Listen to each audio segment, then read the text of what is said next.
এইখিনি ক'ত আছে?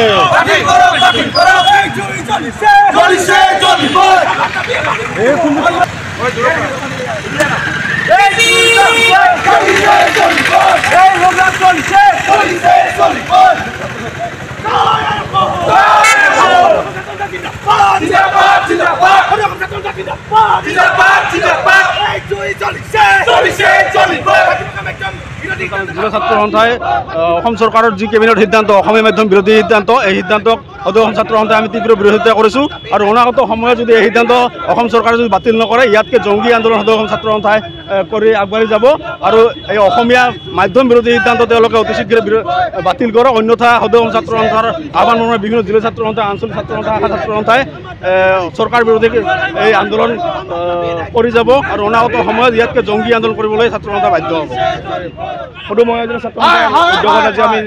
যি মাতৃভাষা বিৰোধী অসম চৰকাৰৰ কেবিনেট সিদ্ধান্তৰ বিৰোধিতাৰে আমি অসমৰ শিক্ষামন্ত্ৰী ৰনোজ পেগুৰ প্ৰতিকৃতি দাগ কৰিছোঁ আৰু আমি এই কাৰ্যসূচীৰ জৰিয়তে আমি দাবী জনাব বিচাৰিছোঁ যে যাতে চৰকাৰখনে এই কেবিনেট সিদ্ধান্ত অতি সোনকালে উঠাই লওক। যি সময়ত স্কুল বিদ্যালয়সমূহৰ আন্তঃগাঁথনিখিনি ঠিক কৰিব লাগিছিলে, যি সময়ত শিক্ষকৰ অভাৱ যিখিনি স্কুলত আছে